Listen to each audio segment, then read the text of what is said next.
Alright, hold on. You're full. Alright, we're going live. Hold on.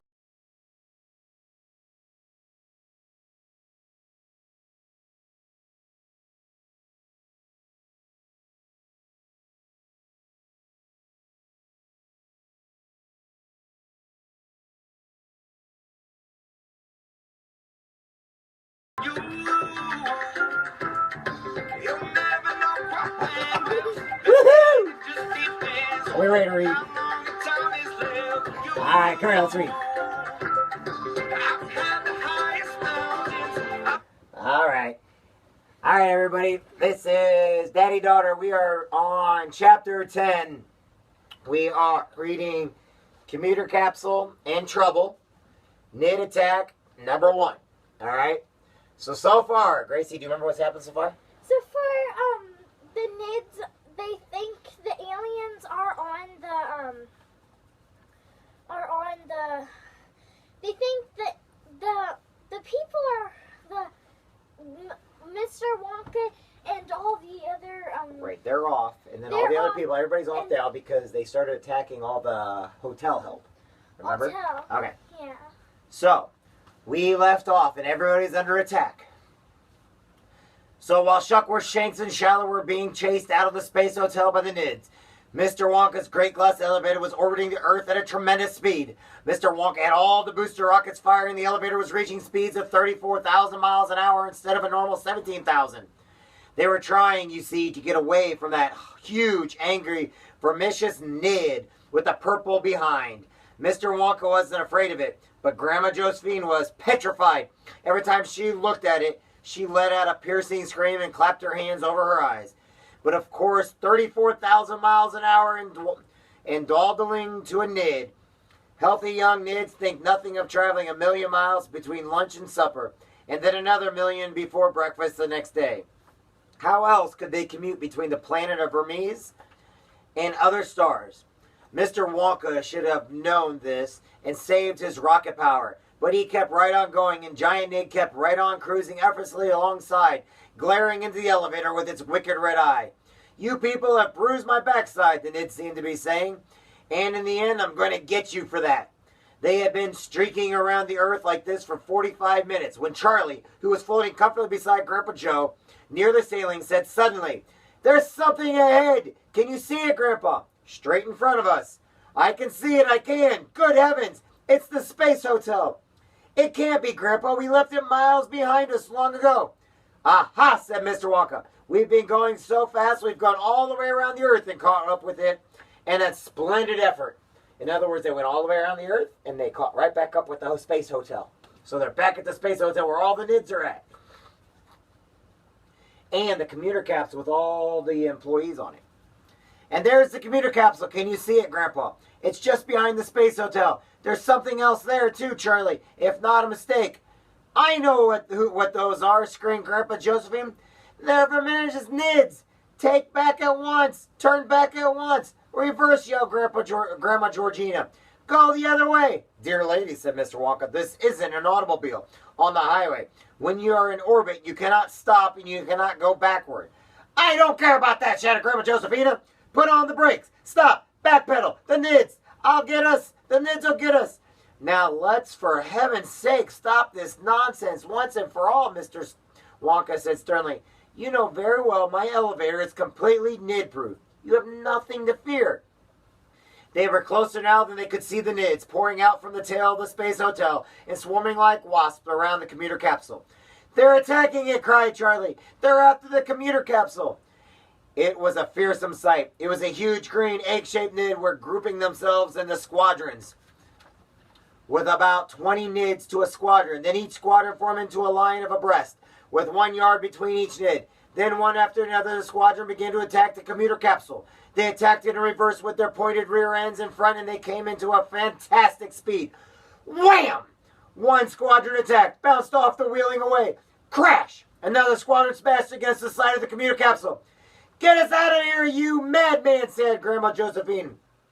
"What are you waiting for? They'll be coming after us next," yelled Grandma Josephine. "For heaven's sake, man, turn back." "I doubt very much if that capsule of theirs is Nid-proof," said Mr. Wonka. "Then we must help them," cried Charlie. We've got to do something. There are hundreds and 50,000 people inside that thing. Down on Earth in the White House, study the president and his advisor were listening in horror to the voices of the astronauts over the radio. They're coming at us in droves, Shuckworth was shouting. They're bashing us to bits. But who, yelled the president? You haven't even told us who's attacking. These dirty, great, greenish-brown brutes with red eyes, shouted Shanks, butting in. They're shaped like enormous eggs, and they're coming at us backwards. Backwards, cries the president. Why backwards? Because their bottoms are even more pointy than their tops, shouted Shuckworth. Look out! Here comes another lot. Bang! We won't be able to stand this much longer, Mr. President. The waitresses are screaming, and the chambermaids are all hysterical, and the bellhops are being sick, and the hall porters are saying their prayers. What shall we do, Mr. President, sir? What on earth shall we do?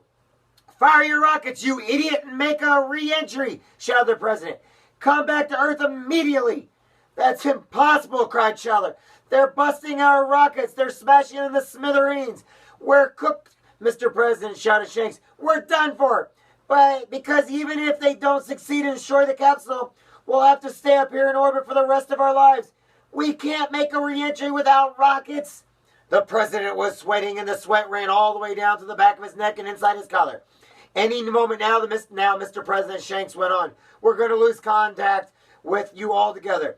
There's another lot coming at us from the left, and they're aiming straight for our radio antenna. Here they come. I don't think we're going to be able to. The voice cut. The radio went dead. Shanks, cried Mr. President. Where are you, Shanks? Shuckworth, Shanks, Shallerworth, Shuck, Shankler, Shankworth, Show, Shuckler. Why don't you answer me? Get up in the great glass elevator where they had no radio and could hear nothing of these conversations, Charlie was saying. Surely their only hope is to make a re-entry and dive back to Earth quickly. See, Charlie and them are in a different elevator. Yes, said Mr. Wonka, but in order to re-enter the Earth's atmosphere, they've got to kick themselves out of orbit. They've got to change course and head downward, and do that they need rockets. But their rocket tubes are all dented and bent. You can see that from here. They're crippled. Why can't we tow them down, Charlie asked. Mr. Wonka jumped. Even though he was floating, he somehow jumped. He was so excited he shot upward and hit his head on the ceiling. Then he spun around 3 times in the air and cried, Charlie, you've got it! That's it! We'll tow them out of the orbit to the buttons quick. What do we do? What do we tow them with? Asked Grandpa Joe. Our neckties. Don't you worry about little things like that, cried Mr. Wonka. My great glass elevator is ready for anything. In we go. Into the breach, dear friends. Into the breach. Stop him, screamed Grandma Josephine. You be quiet, Josie, said Grandpa Joe. There's someone over there that needs a helping hand, and it's our job to give it. If you're frightened, you better just close your eyes tight and stick your fingers in your ears. Chapter 11. We'll read that tomorrow. Chapter 11 is called The Battle of the Nids. We're getting good here with Charlie and the Great Glass Elevator. What do you think so far, Gracie? Can I tell them how many more pages? Well, we're on page 75, but yeah, don't lose my page, okay? Because that's chapter 11, okay? Chapter 30. Yeah, you want to turn the book the right way. Like this. There you go. There you go. So we have this. Just go all the way to the end. You can tell how many chapters there are. Oh. You go to the end and you look at the chapters. Okay. And oops. So this right here is the last chapter. We have. Well, I can't see. Oh, here, no. Oh, we have 18. There's 20 chapters, and we're on. Or no, there's 18 chapters, and we're on chapter 11.